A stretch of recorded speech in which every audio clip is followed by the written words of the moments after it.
School کو join کیا تھا اور تب سے آپ تقویٰ اسلامک اسکول اور IRO کا ایک انڈسپنسبل پارٹ ہیں۔ سسٹر حلیمہ ماشاء اللہ حافظہ قرآن ہیں۔ ابھی آپ نے سنا کہ انہوں نے تلاوت قرآن مجید اور اس کا ترجمہ آپ کے سامنے پیش کیا۔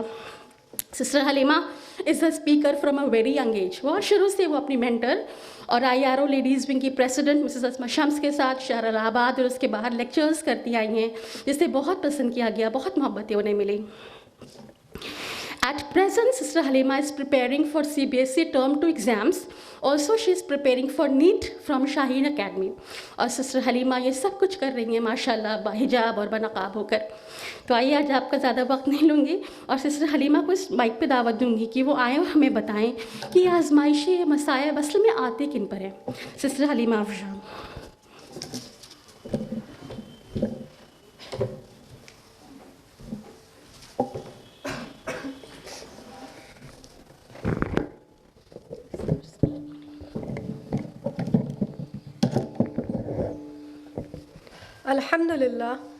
الحمد للہ وحدہ والصلاة والسلام علی من لا نبی بعد اما بعد فاعوذ باللہ من الشیطان الرجیم بسم اللہ الرحمن الرحیم رب اشرح لی صدری ویسر لی امری واحلل عقدۃ من لسانی یفقہوا قولی۔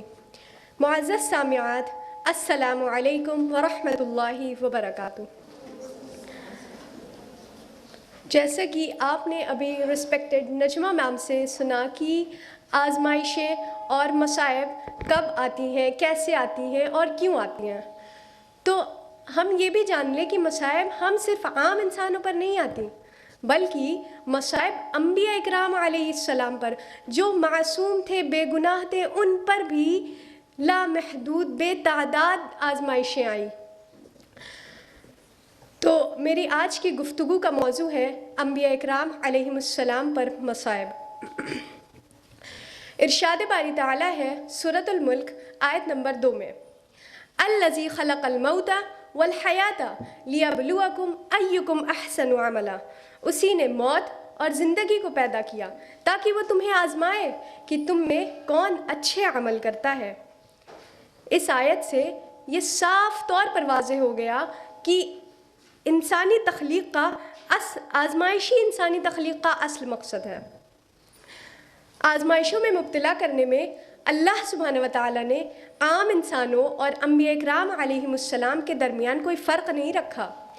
جہاں سب کو آزمایا، وہیں ان حضرات انبیاء اکرام علیہ السلام کو بھی آزمایا، بلکہ ان حضرات کو سب سے زیادہ آزمایا تاکہ ان کے واقعات و قصص سے ہر انسان اپنے لیے عبرت و بصیرت کا سامان مہیا کرے۔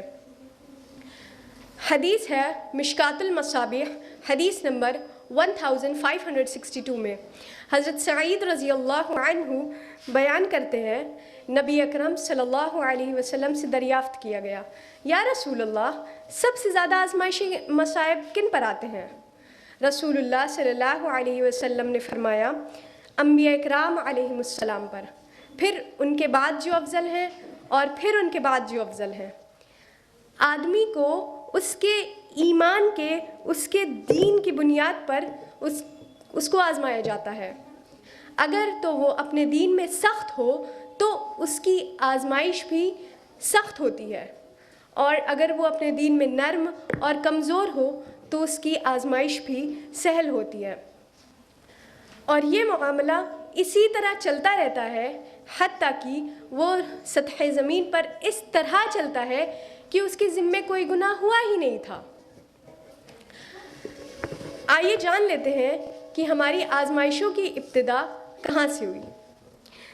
حضرت آدم علیہ السلام، جو تمام نوع انسانی کے جد امجد ہیں، ان کی آزمائشوں سے سبق آموز نصیحتیں حاصل کرتے ہیں۔ حضرت آدم علیہ السلام کو جب جنت میں لامحدود نعمتوں کے ساتھ عارضی طور پر بھیج دیا گیا تھا، تو اس عارضی طور پر انہیں اس تھوڑے سے ٹائم کے لیے جو وہاں پہ رکھا گیا تھا، تو آدم علیہ السلام کو وہاں پر بھی آزما لیا گیا۔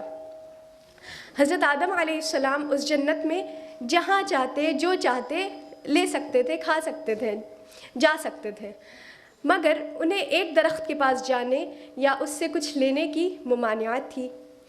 بس شیطان کو آس لگ گئی کہ اس درخت کے ذریعے آدم علیہ السلام کو بہکانا ہے۔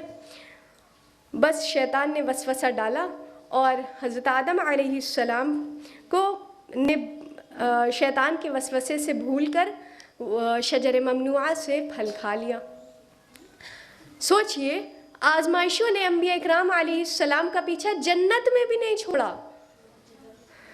اس کے بعد بھی اللہ سبحانہ وتعالیٰ نے حضرت آدم علیہ السلام کو دنیا میں بھیج کر مزید آزمائشوں میں مبتلا کیا۔ ان کے 2 بیٹوں حابیل اور قابیل، جن کی نصیحت میں آپ غفلت نہ برتتے تھے، ان سے بھی شیطان نے رب کی اور ان کے والد کی نافرمانی کا ارتکاب کروا لیا۔ آج ہم حضرت آدم علیہ السلام کی اس حالت کو تصور بھی نہیں کر سکتے کہ جہاں ان کا ایک بیٹا جان سے جا رہا ہو اور دوسرا اسی کے جرم سے بارگاہ الہی سے مردود ہو گیا ہو، اسی کے جرم کی پاداش میں بارگاہ الہی سے محدود ہو گیا ہو۔ اتنی بڑی مصیبت میں بھی حضرت آدم علیہ السلام نے صبر کیا اور اللہ سبحانہ وتعالیٰ سے بے پناہ مغفرت طلب کی، اور اللہ سبحانہ وتعالیٰ کے مقبول بندے بن گئے۔ اسی طرح ہم پر بھی جب کوئی مصیبت آئے، کوئی آزمائش آئے اور شیطان کے ذریعے ہم سے خطا یا بھول ہو جائے تو ہمیں بھی فوراً اللہ سبحانہ وتعالیٰ کی طرف رجوع کر لینا چاہیے اور اللہ سبحانہ وتعالیٰ سے بے پناہ مغفرت طلب کرنی چاہیے۔ تو انشاءاللہ ہم لوگوں کی بھی آزمائشوں اسی طرح ہم لوگ بھی اپنی آزمائشوں میں کامیاب ہوں گے انشاءاللہ۔ اس کے علاوہ انبیاء اکرام نے لوگوں کی ہدایت کے لیے بے پناہ تکلیفیں برداشت کیں، اپنی قوموں کے انکار، ان کی سختیوں اور ان کے مظالم کو برداشت کیا۔ جیسا کہ حضرت نوح علیہ السلام، جو کہ اللہ کے جلیل القدر پیغمبر تھے، اللہ سبحانہ وتعالیٰ نے انہیں ان کی بیوی اور ان کے اولاد سے آزمایا۔ وہ دونوں آپ پر ایمان نہ لائے اور اپنے کفر پر بضد رہے۔ بس یہی نہیں، ان کی بیوی اپنے گھر والوں سے کہا کرتی تھی یہ تو دیوانہ ہے۔ سوچئے، انسان جو اپنی فیملی کے لیے سب سے زیادہ کنسرن رہتا ہے، وہ ہی اس کفر کو نہیں چھوڑ رہا ہے کہ جس کا آؤٹ کم، جس کا نتیجہ کیا ہوگا، وہ آپ نوح علیہ السلام خود بھی نہیں تصور کر سکتے تھے۔ اس پر بھی آپ نے اپنی آنکھوں سے اپنے بیٹے کو غرقاب ہوتا دیکھا اور اللہ سبحانہ وتعالیٰ سے دعا بھی کی، کہا وَنَادَى نُوحٌ رَبَّهُ فَقَالَ رَبِّ إِنَّ ابْنِي أَهْلِي وَإِنَّ وَعْدَكَ الْحَقُّ وَأَنْتَ أَحْكَمُ الْحَاكِمِينَ۔ اور نوح علیہ السلام نے اپنے پروردگار کو پکارا اور کہا، اے پروردگار، میرا بیٹا بھی گھر والوں میں سے ہے، تو اسے بھی نجات دے، تیرا وعدہ سچا ہے اور تو ہی سب سے بہتر حاکم ہے۔ لیکن جیسے ہی اللہ سبحانہ وتعالیٰ نے کہا قال یا نوح انہ لیس من اہلک انہ عمل غیر صالح انی اعظک ان تکون من الجاہلین، خدا نے فرمایا کہ نوح وہ تیرے گھر والوں میں سے نہیں ہے، وہ تو ناشائستہ افعال کرتا ہے، تو جس چیز کی حقیقت تمہیں نہیں معلوم تم مجھ سے اس کا سوال مت کرو، اور میں تم کو نصیحت کرتا ہوں کہ تم نادان نہ بنو۔ بس اللہ سبحانہ وتعالیٰ کا یہ کہنا ہی تھا کہ اپنی آنکھوں سے اپنے بیٹے کو غرقاب ہوتا دیکھ لیا اور اپنے بیٹے کو چھوڑ دیا اللہ کی رضا کے لیے، اور فوراً اللہ سبحانہ وتعالیٰ سے مغفرت طلب کی، کہا قال رب انی اعوذ بک ان اسألک ما لیس لی بہ علم وَإِلَّا تَغْفِرْ لِي وَتَرْحَمْنِي أَكُن مِّنَ الْخَاسِرِينَ۔ نوح علیہ السلام نے کہا، پروردگار میں تجھ سے پناہ مانگتا ہوں کہ تجھ سے اس چیز کا سوال کروں کہ جس کی مجھے حقیقت معلوم ہی نہیں ہے، اور اگر آپ مجھے نہیں بخشیں گے اور ہم پر رحم نہیں کریں گے تو میں تباہ ہو جاؤں گا۔ اللہ اکبر۔ After these two great prophets of Allah subhanahu wa ta'ala, let us see the trials come on Khalilullah, the friend of Allah, Hazrat Ibrahim alayhi salam. Hazrat Ibrahim alayhi salam, حضرت ابراہیم علیہ السلام جن کے والد ایک بت تراش اور بت پرست قوم کے فرد ہی نہیں بلکہ ان سب کے چیف پریسٹ تھے. اس احساس سے آپ کو کس قدر صدمہ ہوتا ہوگا کہ جس کی آغوش میں پرورش پائی وہ ہی دوزخ کا ایندھن بننے اور بنانے چلا ہے. But though he started his da'wah, especially to his father, but instead of accepting his advices, he rebuked him, he opposed him and said, اگر تم نے اپنی اس دعوت کو اور بتوں کی مذمت سے باز نہ آئے تو میں تمہیں اپنے ہاتھ سے پتھر مار مار کر ختم کر دوں گا. تھوڑا سا سوچئے کہ اپنے ہی والد آپ کو کہہ رہے ہیں کہ میں اپنے ہاتھ سے تمہیں پتھر مار مار کر ختم کر دوں گا. بس کس لیے؟ کیونکہ آپ حق کی دعوت دے رہے ہیں. لیکن پھر بھی اس پر بھی ابراہیم علیہ السلام نے صبر کیا اور اللہ سبحانہ و تعالیٰ کی رضامندی اختیار کر لی اور اپنی تبلیغ قائم رکھی اور اللہ سبحانہ و تعالیٰ کے حکم سے بتوں کو توڑ پھوڑ ڈالا. مگر آپ کی قوم نے آپ کو پکڑ لیا اور نمرود میں انتقام لینے کے لیے آپ کو آگ میں ڈال دینے کا فیصلہ کیا. اس پر بھی رب کے خلیل پیغمبر جلیل ابراہیم حنیف علیہ السلام نے خود کو اس آزمائش کے لیے بھی پیش کر دیا. بے خطر کود پڑا آتش نمرود میں عشق، عقل تھے محو تماشے لبے بام ابھی. Love fearlessly jumped into the fire of Namrud. Intellect is absorbed into the spectacles from rooftop. رب تعالیٰ نے آپ پر رحم فرمایا اور اپنے دست قدرت سے ارشاد فرمایا، یا نارو کونی بردا وسلاما علی ابراہیم، اے آگ سرد ہو جا اور ابراہیم پر سلامتی بن جا. Moreover, he didn't have any offspring until he reached his old age. He prayed Allah subhanahu wa ta'ala for a child and Allah subhanahu wa ta'ala had given him. الحمدللہ اللہ سبحانہ و تعالیٰ نے انہیں اولاد سے تو نواز دیا لیکن ابھی ان کی اولاد بڑی ہی ہوئی تھی کہ اللہ سبحانہ و تعالیٰ نے اتنی بڑی آزمائش میں ڈال دیا کہ جو رہتی دنیا تک کے لیے اسے حب الہی کا نمونہ بنا دیا. رب تعالیٰ نے خواب میں اشارہ ہی کیا تھا کہ تم اسے میرے خاطر قربان کر دو. اور اللہ سبحانہ و تعالیٰ کا فرمانبردار نبی لبیک کہتا ہوا اٹھتا ہے اور اپنے رب کے حکم کی تکمیل کے لیے نکل پڑتا ہے اور اپنے شاکر و صابر نیکوکار بیٹے کو رب کے لیے قربان ہو جانے کے لیے تیار کر لیتا ہے. اور وہ بھی رب کے قدیر پیغمبر حضرت اسماعیل علیہ السلام وہ بھی ایک دم تیار ہو گئے اور رب کی تکمیل کی. قریب تھا کہ یہ واقعہ ہو جاتا اور امتحان مکمل ہوا. ابراہیم و اسماعیل کامیاب ٹھہرے اور شیطان نامراد. ذرا سوچئے اتنی بڑی آزمائش کہ ہم میں سے ہے کوئی جو اپنے ہاتھوں سے اپنی اولاد کو ذبح کرے اللہ سبحانہ و تعالیٰ کی رضا کے لیے؟ ہے کوئی؟ ہے ہمارے اندر اتنی ایمان کی اسٹرینتھ کہ ہم اللہ سبحانہ و تعالیٰ کے لیے اپنی ایک واحد اولاد کو اللہ سبحانہ و تعالیٰ کے لیے قربان کر دیں؟ اولاد تو دور، ہم اپنی چھوٹی سی بھی چیز جو ہمیں محبوب ہو وہ ہم اللہ کے لیے نہیں دے پاتے. سوچئے کیا ہے ہمارے ایمان کا لیول. مصائب تو اسی لیے آتے ہیں نا کہ ہمارے ایمان کے درجات بلند ہو. پھر بھی ہمیں سوچنا چاہیے Let us see the trials came on Prophet Yusuf alayhi salam, جن کی سٹوری کو اللہ سبحانہ وتعالیٰ نے قرآن میں احسن القصص کہا ہے.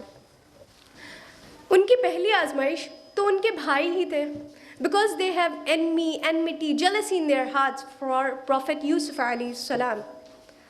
لیکن پھر بھی Prophet Yusuf علیہ السلام اتنے معصوم تھے, اتنے انوسینٹ تھے کہ ان پر ٹرسٹ کرتے تھے, اور انہوں نے اتنے بیوٹیفل, اتنے انوسینٹ بردر کو کیا کیا, کنویں میں ڈال دیا, اور اپنے والد سے جھوٹ کہا کہ یوسف کو بھیڑیا کھا گیا. وہ بھی رب کے جلیل پیغمبر تھے حضرت یعقوب علیہ السلام, وہ جانتے تھے what they had done, but پھر بھی انہوں نے کہا فَصَبْرٌ جَمِيلٌ, I will be patient with what you have done. وَاللَّهُ الْمُسْتَعَانُ عَلَى مَا تَصِفُونَ. And Allah is the one sought for help against what you describe. حضرت یوسف علیہ السلام کہاں تھے؟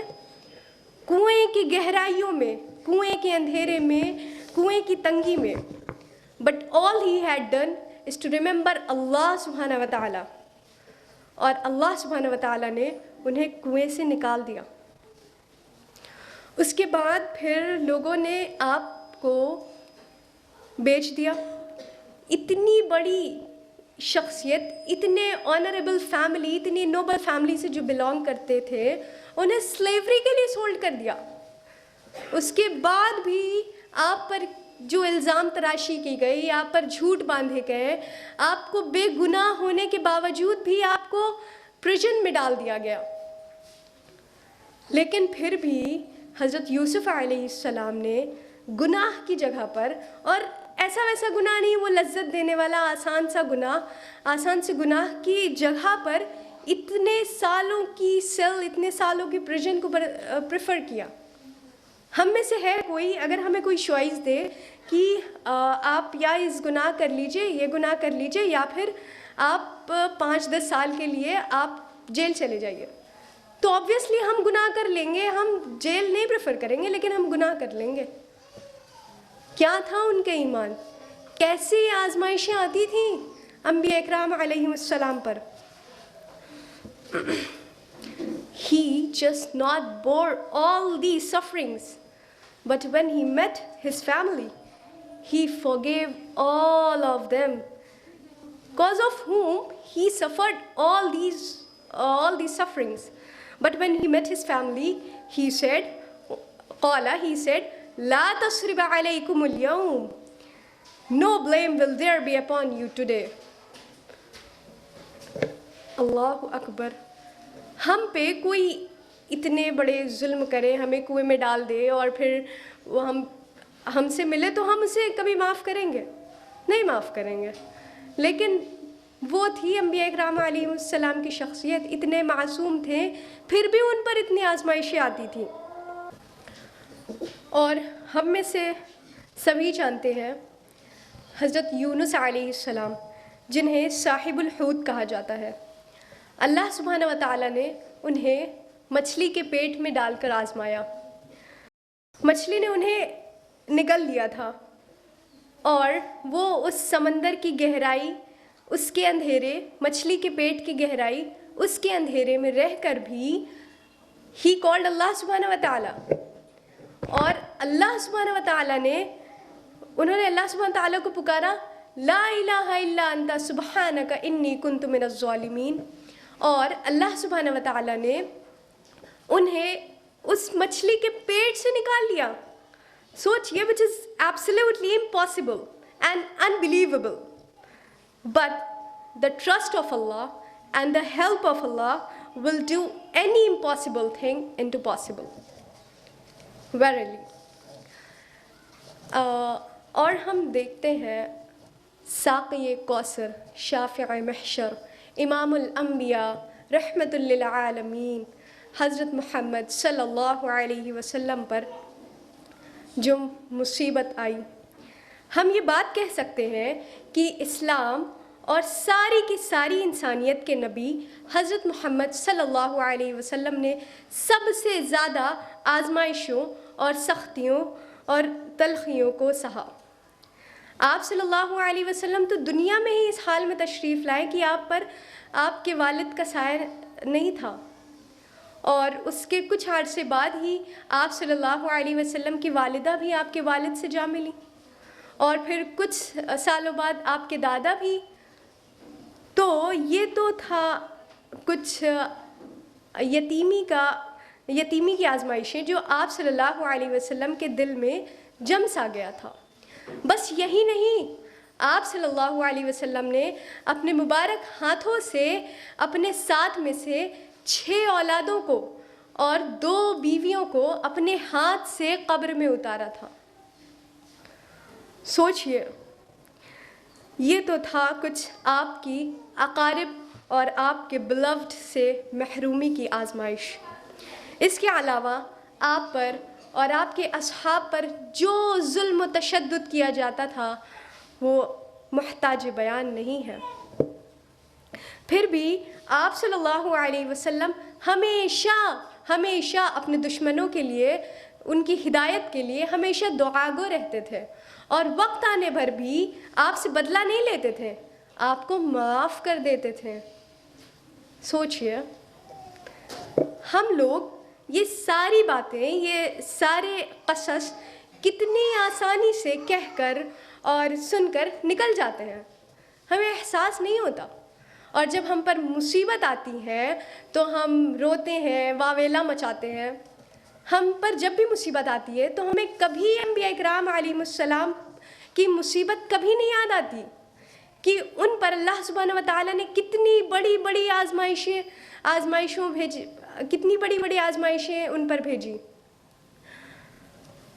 وہ جو انبیاء کرام علیہ السلام جو معصوم تھے، جو بے گناہ تھے، ان کو جنت میں آزما لیا گیا، انہیں والد سے، اولاد سے، ان کی زوجہ سے، بھائیوں سے، محرومی سے، تنہائی سے، جان سے، سب سے تو آزما لیا ان معصوم و مقبول بندوں کو۔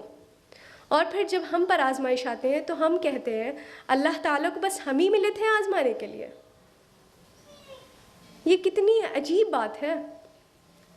اور ہمارا ڈیسٹینیشن تو جنت ہے نا، تو ہم کیا سوچتے ہیں the way of Jannah is like a bed of roses. No, it is full of difficulties and trials. تو جب ہم پر مصائب آئیں گے اور ہم ان مصائب میں کامیاب اتریں گے تبھی ہم جنت تک پہنچیں گے۔ تو ہمیں اپنے مصائب، جب بھی ہم پر کوئی مصائب آئے تو ہمیں انبیاء کرام علیہ السلام کے مصائب کو یاد کرنی چاہیے، تو ہمیں ہمارے مصائب کچھ نہیں لگیں گے، اور ہم سے بآسانی اس پر ہم صبر کر لیں گے اور ہم اس میں کامیاب ٹھہریں گے اور اللہ سبحانہ تعالیٰ کے مقبول بندوں میں شامل ہو جائیں گے۔ تو ہمیں چاہیے کہ ہم ہمیشہ انبیاء کرام علیہم السلام کی سیرت اور ان کے قصص کو اپنی زندگیوں میں شامل کریں، اور اللہ سبحانہ و تعالیٰ سے بے پناہ مغفرت طلب کیا کریں، اور بے پناہ اللہ سبحانہ و تعالیٰ سے دعا کیا کریں کہ اللہ سبحانہ و تعالیٰ ہم سب کو اپنے مقبول بندوں میں شامل کر لے، اور اپنے ان بندوں میں شامل کر لے جو ہمیشہ اپنی آزمائشوں میں کامیاب ٹھہریں۔ آمین۔ وآخر دعوانا ان الحمد للہ رب العالمین، والسلام علیکم ورحمۃ اللہ وبرکاتہ۔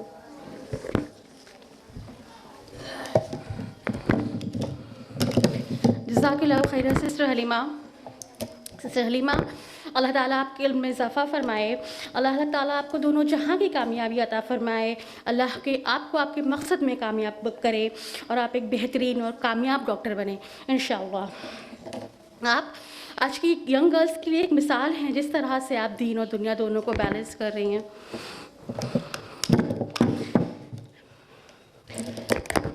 پیاری بہنوں، اگر آپ بھی چاہتی ہیں کہ آپ کے بچے اور آپ کے اطراف کے بچوں میں یہ شعور بیدار ہو کہ اصل میں ان کی زندگی کا مقصد کیا ہے، ان کے اندر بھی اللہ سے اور قرآن سے اور اللہ کے رسول سے وہ محبت پیدا ہو اور وہ اس کے مطابق اپنی زندگی کو گزارے، تو تقویٰ اسلامک اسکول کے فارمز اویلیبل ہیں. تقویٰ اسلامک اسکول میں ایڈمیشن اوپن ہے. آج کے اس مشکل وقت میں مجھے کہنے کی ضرورت نہیں کہ اس ینگ جنریشن میں اس احساس کو بیدار کرنا کتنا ضروری ہے کہ زندگی سے فیشن کرنے کا، طرح طرح کے ہیئر اسٹائلز بنانے کا، سیلفیز لینے کا، موبائل میں غرق ہو جانے کا صرف پیسہ کمانے کا نام نہیں ہے. زندگی کا مقصد اس سے کہیں اعلیٰ ہے. اللہ تعالیٰ کرے کہ ہم اپنے بچوں میں، ہم خود بھی یہ سیکھیں اور اپنے بچوں میں بھی ان ویلیوز کو ہم انکلکیٹ کر پائیں. بہنوں، آج اس ٹائم میں آپ کا یہاں آنا اور ہمارے اس پروگرام کو اتنا کامیاب بنانا یقیناً آپ کی محبت کا ثبوت ہے اور آپ کے سیکھنے اور سکھانے اور قرآن سے جڑنے کے جذبے کا ثبوت ہے. تو اسی کے ساتھ میں اس سے آپ سے ودا لیتی ہوں. السلام علیکم ورحمۃ اللہ وبرکاتہ. وآخر دعوانا الحمد للہ رب العالمین.